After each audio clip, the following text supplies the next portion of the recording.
So, what is up mga dre? Welcome nga sa day 32 na aking fitness journey in 100 days mga dre. So, ang mahal na ng gasolina mga dre, no? 84 isang litro. Dito sa gym, 60 lang per session.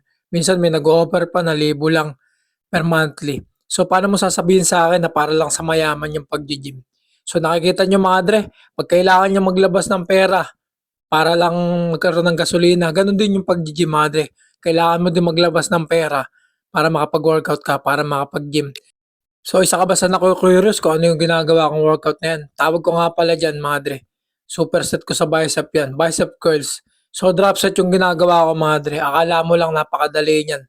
Pero yung pinaka nagpapahirap dyan, yung nakasandal yung braso mo, madre. Halos wala talagang swing. Walang swing na nangyayari sa braso mo, kaya bicep na bicep mo lang talaga yung gumagana. Di lang nga masyadong halata sa mukha ako, mga dre, kasi sanay na ako. Pero pagka iba gumawa niyan, lalo kung beginner ka, tapos ganyang kabigat, kitang-kita mo yan, tumatagilid na yan. Pero napakasarap talaga nito mga dre. Ito talaga yung isa sa pinakamasarap na workouts para sa akin kasi talab na talab siya mga dre. Talagang sasakit talaga. Magkakaroon talaga ng soreness yung bicep mo pagkatapos. So yun na nga mga dre, isa ka ba sa nagbabalak magkaroon ng workout routine ngayon 2026? Di ba nakikita mo uso talaga, nagja-jogging sila, nagwo-walking-walking. So sabayan mo rin ng gym mga dre. Napakahalaga talaga na nagbubuhat ka ng weights, lalo sa katulad ko na 30 years old and up. Kapag tumatanda ka na talaga mga dre, isa na lang talaga yung payabangan eh. Payabangan na lang talaga kung paano yung kondisyon ng katawan mo. Ibig ko sabihin, payabangan na lang kung healthy ka pa ba o hindi mga dre. So, kahit anong yaman mo mga dre, pagka tinamaan ka ng sakit dahil sa unhealthy lifestyle mo, na katulad ng araw-araw na pag-inom, araw-araw na pagpupuyat, o kahit anumang pagbibisyo dyan, hindi yan magagamot ng milyong-milyong pera mo mga dre. Kayang ubusin ng ospital yung nasa bangko mo mga dre. Pero dito, sa gym, hindi naman siguro kayang ubusin ng pag-gym mo yung nasa bangko mo, lalo kung nadadagdagan pa. Lalo naman kung nag invest ka rin sa sarili mo, kung nagkakaroon ka ng mga income, extra income. So, napapan-gym mo na lang din yun.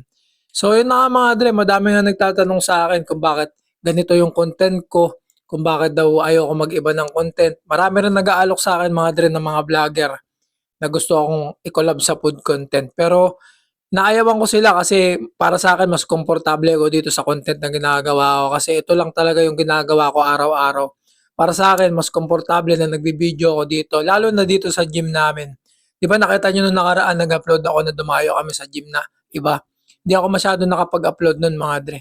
So yun na, ang daming kwento. Bumalik nga tayo dito sa workout. Yung workout natin itong day 32, chest workout. So sinimulan natin siya na incline barbell press. So pagkatapos, sinundan natin siya ng dumbbell press pala, madre. So sorry, nabubulol ako. Tapos pagkatapos, pumunta naman tayo sa flat. Pagka flat, ganun pa rin, barbell press pa rin. Tapos pec deck, madre. Pinakamaganda talaga, meron kang kahit mga at least tatlong workout sa chest mo, madre, kasi maraming parts talaga yung chest. Isa nga sa pinaka-komportableng buhat mga dre, lalo kung nagsisimula ka pa lang, ayan, chest. Kasi pinakamadali yan, halos parang tinutulak mo lang. Isa nga yan sa pinakagusto ko mga dre, na nagsisimula pa lang ako sa aking gym journey mga dre, yung chest. Kasi napakadali lang niyang buhatin, tutulak-tulak mo lang yung barbell, makakabuhat ka na. So yun na nga mga dre, no, magkikwento lang ako konti. So nalulungkot nga tayo sa nangyayari sa atin ngayon. Tayo lang yata yung Pilipinas mga dre na napakabilis tumaas ng mga gasolina. Sa iba nagagawan ng paraan. So, ewan ko ba kung ano mangyayari sa atin mga dre, oras na mag-shutdown tayo, oras na maubusan tayo ng gasolina. So, hindi ko na rin alam. So, sa mga time na yun, siguro, kahit pa paano naman, pagka malakas yung katawan mo, pagka nagkakagulo na mga dre, meron ka naman panlaban. Pero sana naman mga dre, wag tayo umabot sa point na magkakagulo tayo para lang sa pagkain o bigla na lang magsha-shutdown yung ating mga kuryente tapos mga tubig. Siyempre, kawawa naman tayong lahat mga dre. Lalo na yung mga bata, tulad ko, may anak ako. Nakakaawa din mga dre, no? Ganito yung inaabutan nilang future sa imbis na maayos yung future nila. So, yun na nga mga dre, hindi naman natin kasalanan kung bakit nagkakaganito. So, girian lang din ng mga kapangyarihan ng mga matataas na tao. Pagkakatulad natin, normal na tao lang tayo, parang wala silang pakialam sa mga sinasabi natin. Pero sa totoo lang mga dre, napakalaki ng kapangyarihan natin kasi tayo rin yung nagluluklok sa kanila. Tayo rin yung bumoboto, tayo rin yung nagpapasahod mga dre. So sana mga dre, magkaroon tayo ng magandang choices sa mga susunod na halalan mga dre. No? So, hindi naman ako nagpo-promote mga dre kung sino yung iboboto nyo. Basta kung ano yung sa tingin nyo na makakabuti sa mga susunod pang henerasyon mga dre, yun talaga. So, naliko na tayo ng mga pinag-uusapan mga dre, dapat nag-gym tayo. So, stay fit, stay healthy, burger kayo sa akin.